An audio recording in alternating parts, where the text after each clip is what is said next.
pleasure to welcome you to the news on the hour. And now to the headlines.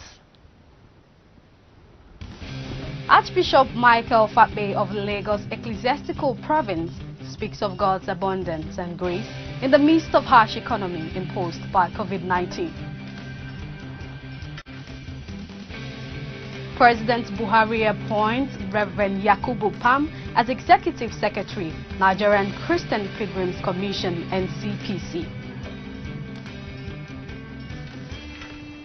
Research says that less than 30% of American churches actively address racism.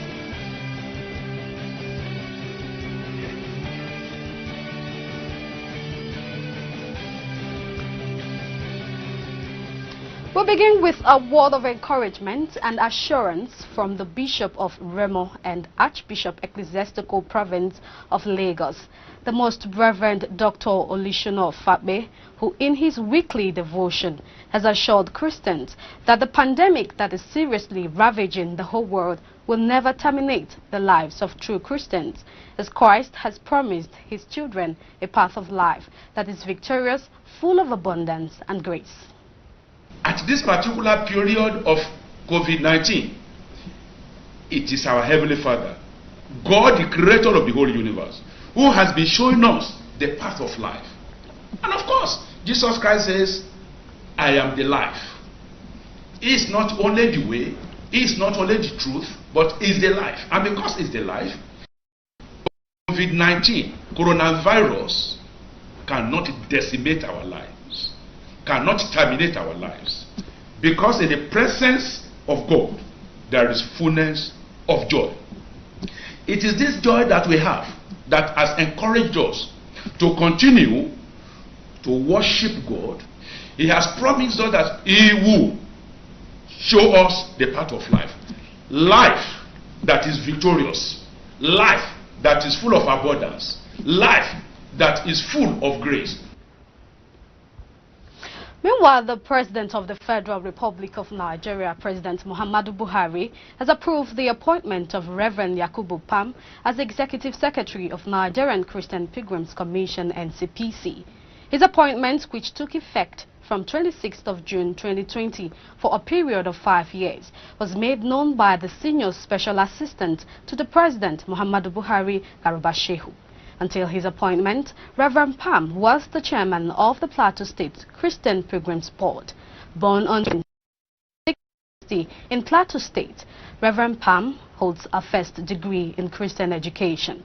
As an ordained minister, Reverend Pam brings to the position more than 30 years of leadership experience in the Christian community, coupled with a deep understanding of promoting interreligious harmony and conflict resolution in the northern parts of the country. The cleric has held many leadership positions in the church, including chairman of the Christian Association of Nigeria (ACNN) of Northern Nigeria, which includes the 19 northern states and Abuja from 2016 to date. Vice President, Pentecostal Fellowship of Nigeria 2013 to date, and District Superintendent, Jos Mainland Assemblies of Nigeria 2010 to date. He also served as Chairman Plateau State Interreligious Council and Chairman Internally Displaced Persons IDP Committee Plateau State. Meanwhile, President Muhammadu Buhari urged the Executive Secretary NCPC to sustain his reconciliatory predisposition in his new position.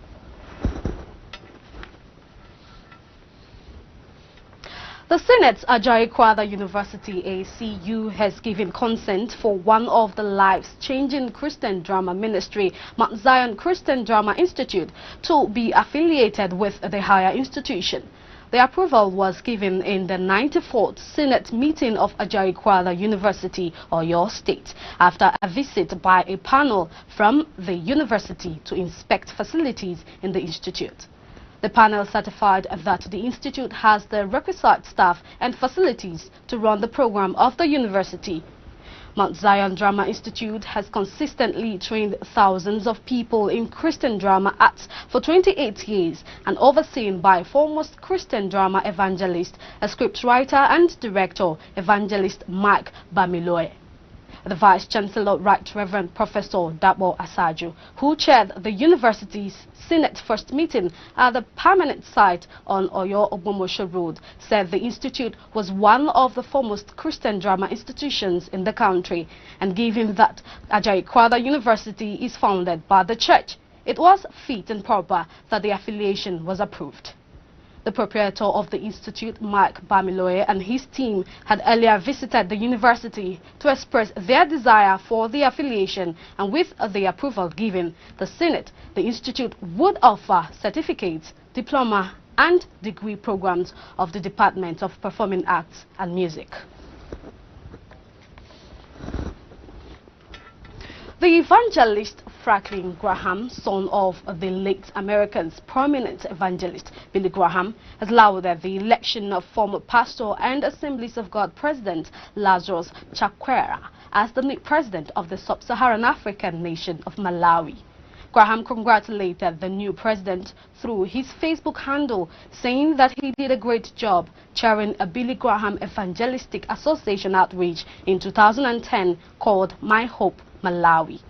The 65-year-old Malawian entered politics in 2013 without any previous experience and was the leader of the Malawi Congress Party, and his career in public service follows 24 years of leading the Assemblies of God denomination, one of the largest religious groups in that nation in the landlocked country in southeastern Africa. Chakwera, who previously ran for president in 2014 and came in second, won the presidential race, defeating incumbent President Peter Mutharika with 58.57 points of the votes.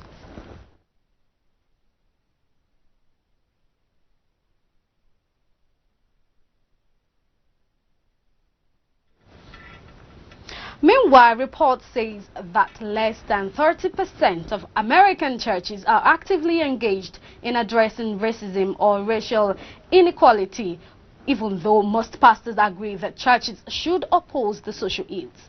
This report is according to a recent research from a research and resource company, Barana, located in California.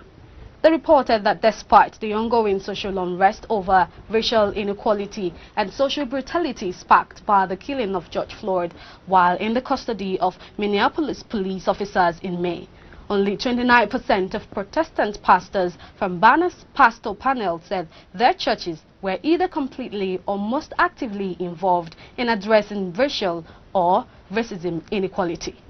Another 30% of the 2,350 Protestant senior pastors on the panel polled in online surveys from March 20th to June 15th said they were somewhat involved in addressing the issues at their church. Nearly all pastors, 94%, agree the church has a responsibility to publicly denounce racial discrimination, and 89% says it's important for church leaders to publicly show effort and support for people of color. And while 62% of pastors said their church made a statement on the recent protests happening across the nation, having conversations about issues of racism in church has been difficult because of the different perspective people hold.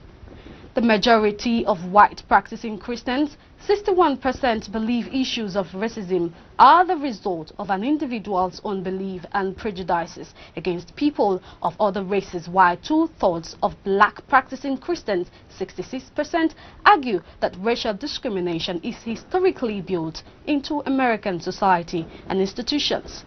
This situation has made it challenging for many white pastors to discuss the issue from their pulpits.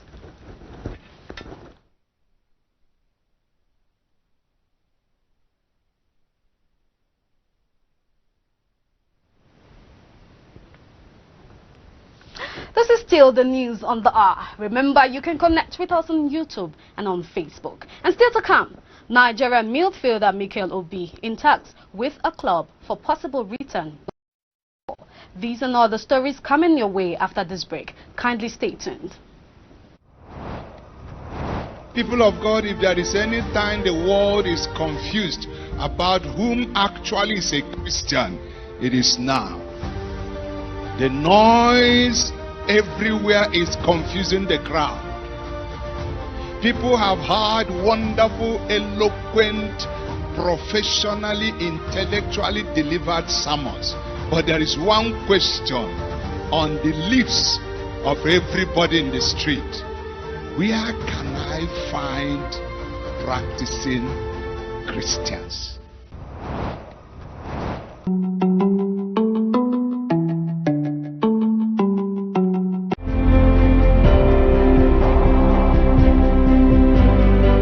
As countries begin to push for a return to normalcy following the outbreak of COVID-19, technology giants Google and iPhone have partnered to create a platform to assist public health agencies. The two companies are partnering to create technology that will allow apps built by public health agencies to work more accurately on Android phones and iPhones. This technology will assist in contact tracing. Public health agencies use contact tracing to track who has potentially been exposed to an illness such as COVID-19 as part of their efforts to contain the spread of diseases. The technology they built is not an app, but rather something public health agencies can use in building their own application that people can then install on their phones.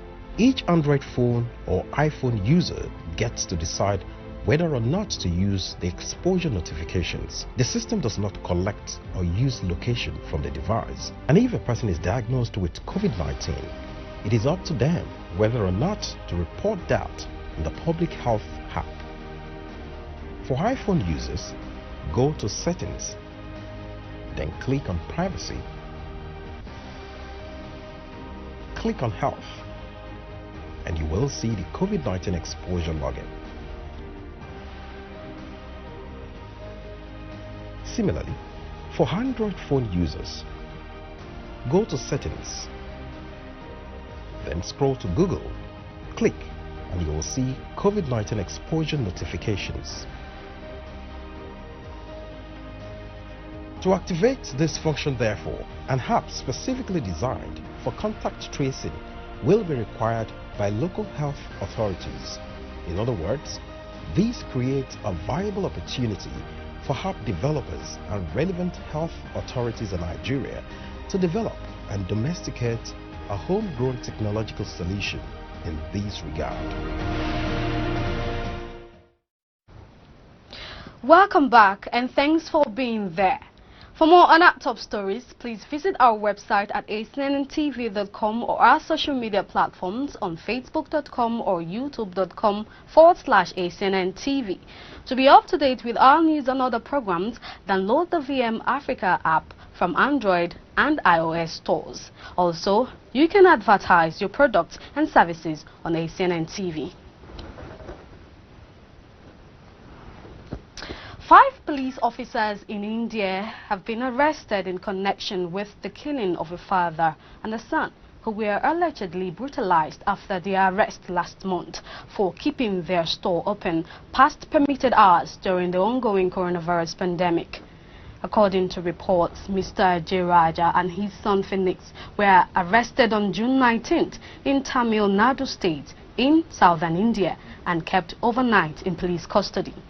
The father, believed to be in his 50s, and son, believed to be in his 30s, died 2 days after being released. Their death has fueled protests and demonstrations against police brutality in India, which have occurred since the death of African-American George Floyd in Minneapolis on Memorial Day. The Madras High Court, which is the highest court in the state, launched an investigation and ruled there was enough evidence to charge the officers with murder, which includes serious injuries listed in the 2 Met autopsy results. The death of the father and son drew scrutiny from Christian organizations as people nationwide have protested against India's problems with police brutality in recent weeks.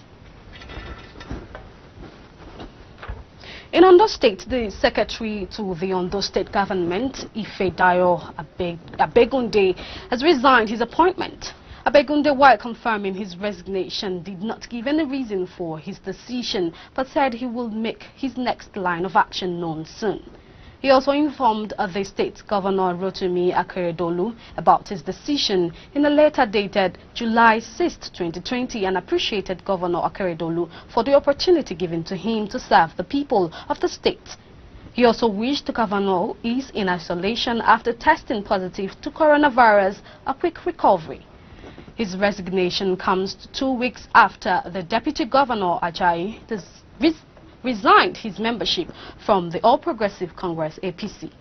Ajayi, who has joined the People's Democratic Party PDP, however, ignored calls that he should resign as the Deputy Governor of the state. Meanwhile, the Independent National Electoral Commission INEC had fixed October 10th to conduct the governorship election in the state.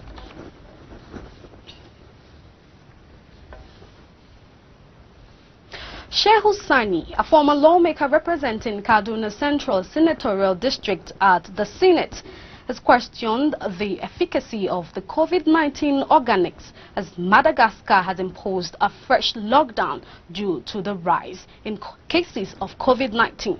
You would recall that Madagascar imposed a fresh lockdown on its capital following a new surge in COVID-19 cases, and this is coming 2 months after restrictions were eased in Madagascar. Shehu Sani in his tweet said that the reimposition of lockdown by the Madagascan government in the capital city as a result of surge in infection raises questions on the efficacy of their remedy. Madagascar had sent the herbal drink to Nigeria and other African countries to help combat the virus, and President Muhammadu Buhari received the concoction, which had since been placed on the test. Just last week, the Nigerian government said the herbal remedy will be subjected to further research, despite being proven to be a cure only for malaria.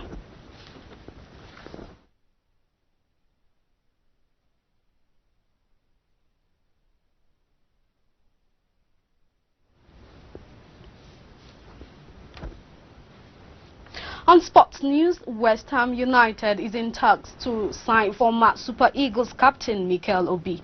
And according to Media outfit Tribal Football, the Nigerian midfielder became a free agent in March after terminating his contract with Turkish side Trabzonspor after refusing to play following the COVID-19 outbreak.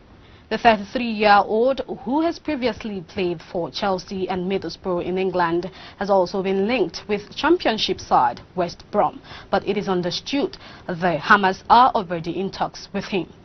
However, it seems he is set to make a return to English football.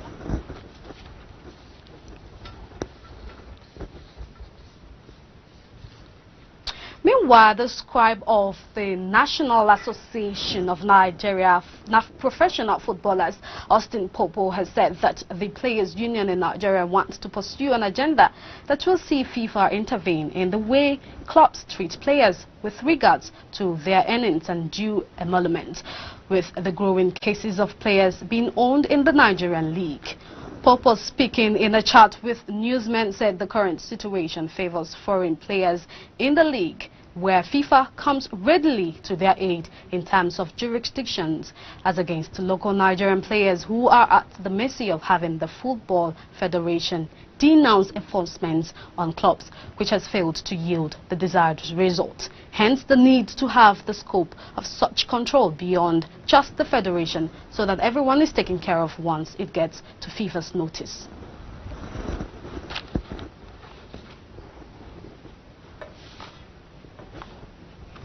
But that's where we draw the curtain for this edition of the News on the Hour. I want to thank you for watching. I am Msps Frank. Bye-bye.